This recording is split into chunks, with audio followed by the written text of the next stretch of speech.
Selamat siang anak-anak semuanya. Hari ini Ya, kita akan selamat siang Bapak. siang.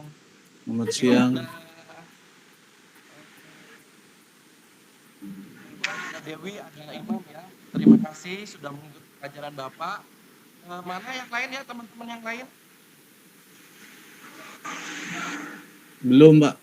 Masuk ya, oke nggak apa-apa. Baik, kita akan belajar hari ini mengenai masalah pemrograman.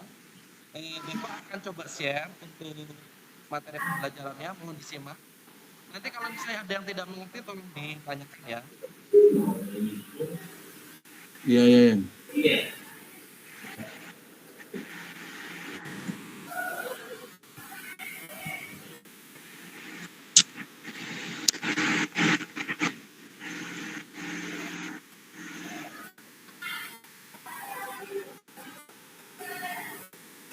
Sudah kelihatan jelas semuanya?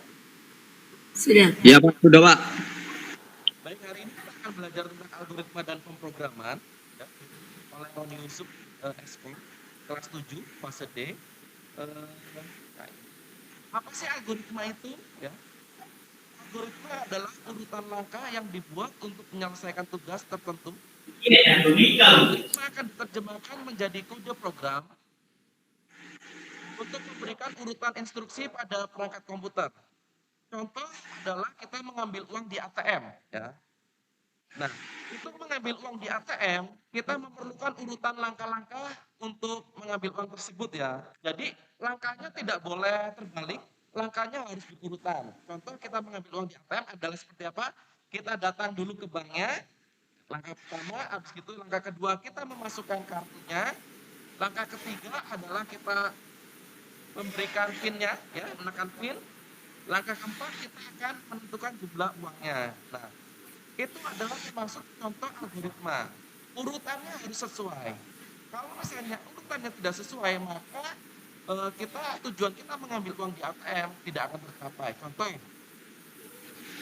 PIN-nya kita menekan PIN terakhir, maka uang tersebut tidak akan keluar. Kenapa?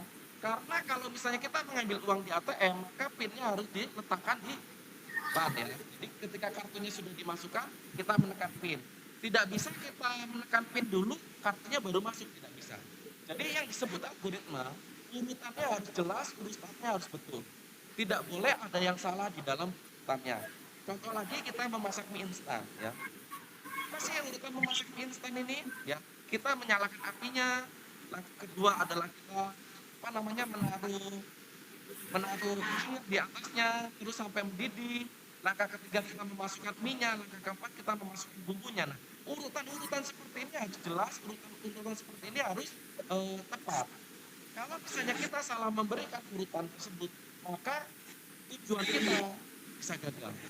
Jadi algoritma itu intinya urutan langkah-langkah untuk mencapai tujuan. Urutan langkah-langkah untuk menyelesaikan tugas tertentu. Jadi seperti itu ya, itu adalah algoritma.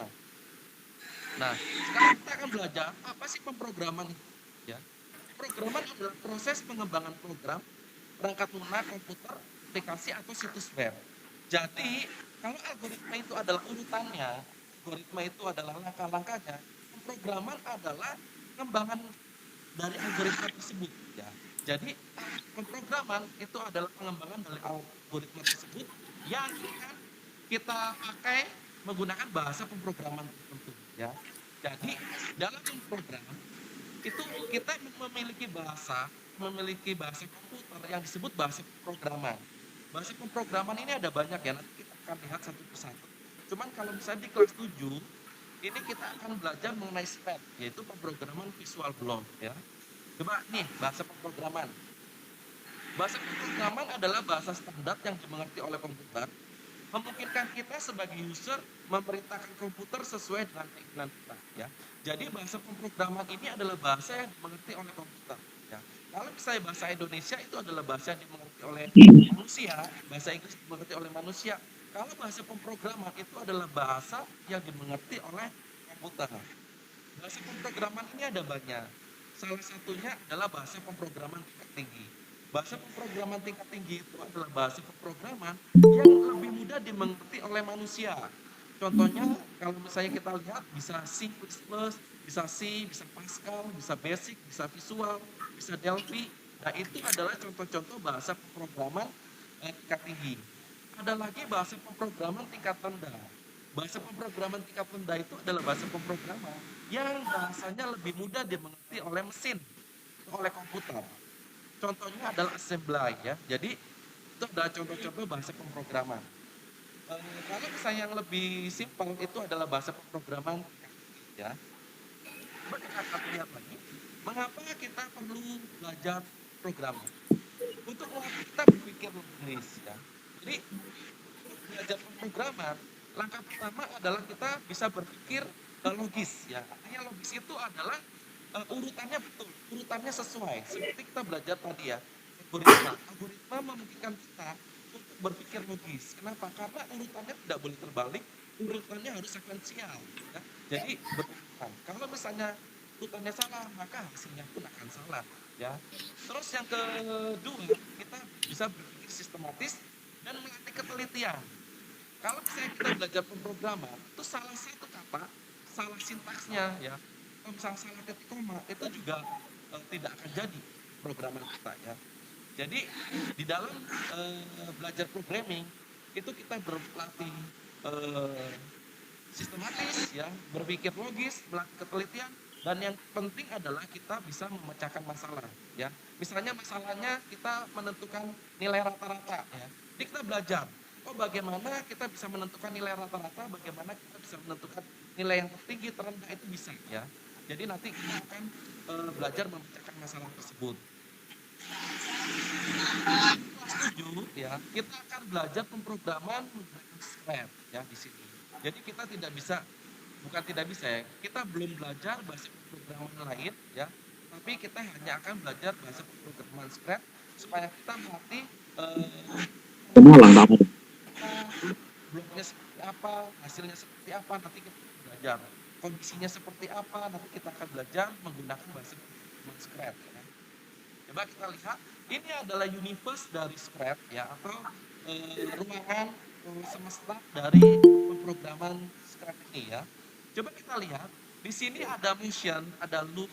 Ini adalah kategori ya. Ini adalah kategori. Kalau yang di sini ya, di move 10 step itu adalah perintah-perintahnya ya. Perintah-perintahnya.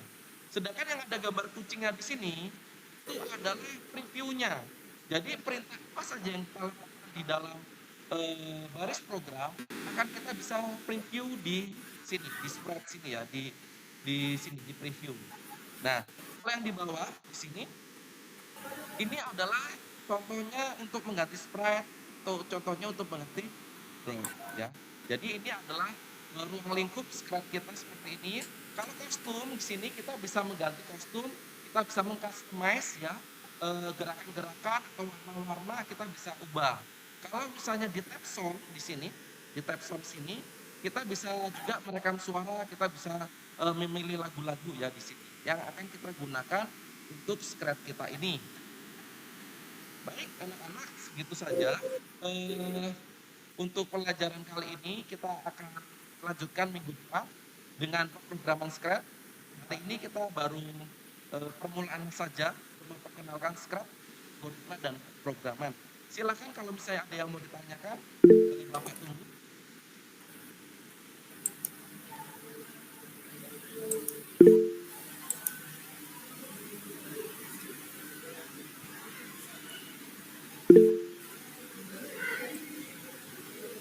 Ya, silakan. Man, Suparto, silakan kalau misalnya ada yang mau ditanyakan. Ya, makasih Pak. Bapak yang saya tanyakan itu, kalau ini ke pemrograman, saya kaitkan dengan yang Bapak tadi mencontohkan kalau kita memasak apa tadi? Memasak mie, instan. Ya. Nah, di sana ada nggak Pak pemrograman di sana? Apa yang Bapak sebutkan tadi? Di posisi mana pemrograman itu? Karena ini masih Pak, saya. Ya. Masih di. Baik, terima kasih Herman. Jadi gini ya, Bapak mau sampaikan bahwa yang tadi kita cara-cara memasak mie itu itu adalah algoritmanya, belum mencakup pemrogramannya. Jadi kita bisa pisahkan. Kalau misalnya kita mengurutkan langkah-langkah, kalau misalnya kita eh, langkah-langkahnya apa saja, itu kita berarti ruang lingkupnya masih kita berpikir kritis, berpikir sistematis di algoritma. Belum ke bahasa pemrogramannya, belum programmingnya. Kalau misalnya programming ini itu sudah mencakup nanti bahasa pemrograman. Jadi urutan langkah-langkah algoritma tadi itu kalau bisa dikembangkan, bisa kita pakai di dalam bahasa pemrograman tersebut. Pemrograman itu adanya di bahasa pemrograman tersebut. Tetapi kalau misalnya kita berpikir bagaimana caranya memasang instan, bagaimana caranya mengambil uang di ATM, berarti itu kita berpikir algoritma. Urutannya. Jadi kalau misalnya urutan-urutannya itu belum termasuk programan. Oh iya. Misalnya urutan-urutan ini kita kembangkan, nanti dia akan bisa menjadi sebuah pemrograman. Oh. Nanti dikembangkan menjadi pemrograman.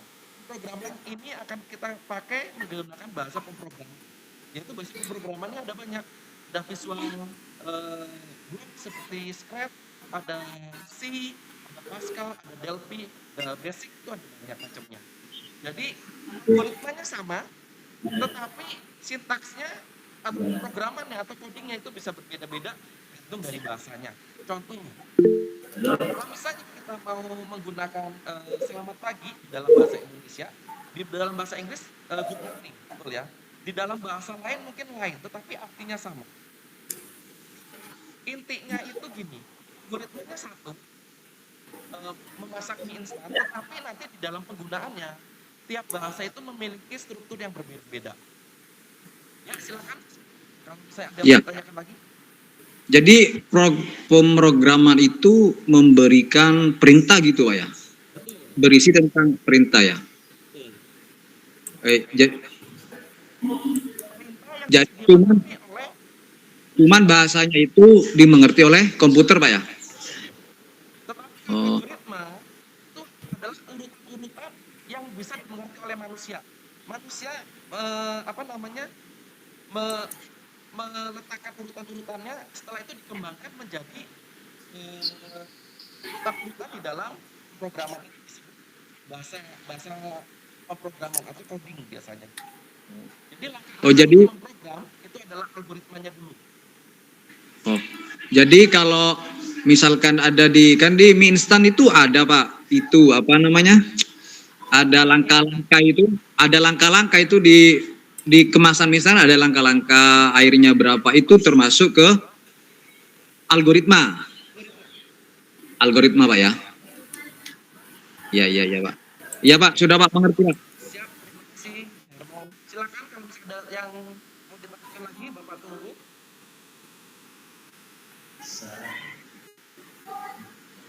Ya, silakan. Imam. Ya, terima kasih Pak Roni. Yang ingin saya tanyakan, pemrograman itu bisa digunakan dalam bidang apa saja? Atau semua bidang bisa ya mungkin? Terima kasih. Terima kasih untuk pertanyaannya, bagus sekali. Jadi, yang namanya pemrograman itu memang saat ini tidak bisa terlepas dari semua kehidupan manusia ya. Semuanya sekarang menggunakan pemrograman. Kan. Dari handphone kita itu juga ada programnya. Terus dari hal yang sederhana, misalnya bel komputer harus bunyi tiap sekian sekali, itu juga ada program. Jadi pemrograman ini memang 90% kehidupan kita saat ini sudah dikuasai ya, bukan dikuasai lah.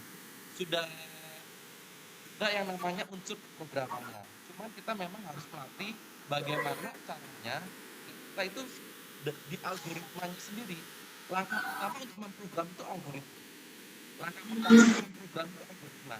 Jadi kalau misalnya kita algoritmanya itu sudah betul, ya, algoritmanya kita urutan-urutannya sudah oke, maka kita cuma tinggal mengembangkan saja urutan yang itu, ya, yang sudah kita buat menjadi programnya menggunakan bahasa pemrograman. Jadi kalau misalnya apakah pemrograman ini mengikuti semua kehidupan kita 90% Bapak bisa bilang bahwa semua kehidupan kita lagi sekarang teknologi memang dipengaruhi oleh pemrograman. Dari yang sederhana sampai yang rumit sudah ada. Bahkan sekarang sudah ada IoT ya. IoT itu adalah alat-alat pintar, perangkat pintar yang bisa dikendalikan oleh internet. Dan itu pun sebetulnya eh, apa banyak sekali akses pemrogramannya ya. Seperti itu mungkin Iman. Ada lagi? Sudah Pak, terima kasih. Silakan Herman kalau misalnya ada yang mau ditanyakan. Jadi melanjutkan dari pertanyaannya Imam ini, Ya. Pak. Jadi perintah yang dikhususkan atau bisa dibaca sama mesin gitu ya.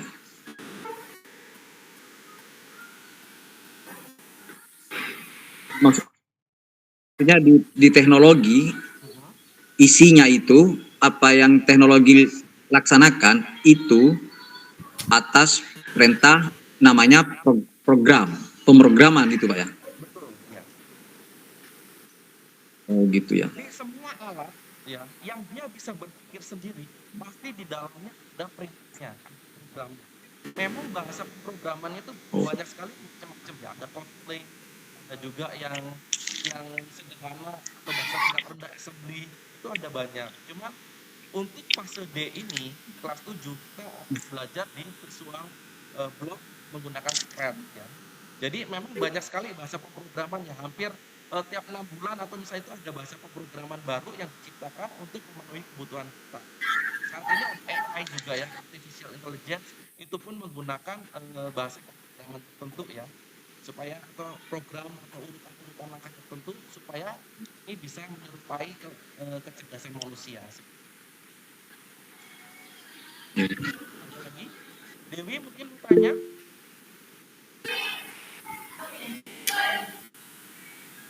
Kayaknya dilanjut saja. Oke. Herman ada lagi yang mau ditanyakan? Oh, tadi Bapak mencontohkan itu di mana aplikasi Scratch itu ya. Ya. Nah, yang sebelah kanan kan gambar kucing. Yang di sebelah kiri kan ada perintah-perintah. Itu masuk program Pak ya. Ya, berarti kita memprogram kucing itu gitu Pak ya. Oh iya Pak, ya Pak, ya Pak. Ya Pak, ngerti Pak. Makasih Pak. Terima kasih Herman. Baik, kalau misalnya tidak ada pertanyaan lagi, anak-anak semuanya, hari ini kita akan sudahi pembelajaran kita kali ini. Kita akan bertemu lagi minggu depan, ya. Minggu depan kita akan praktek Scratch ini. Kita akan praktek Scratch ini menggunakan perintah-perintah khusus, bagaimana kondisinya, kita akan sama-sama pelajari. Baik, terima kasih. Selamat siang untuk kita semua. Sampai bertemu di minggu depan. Terima kasih. Makasih Pak.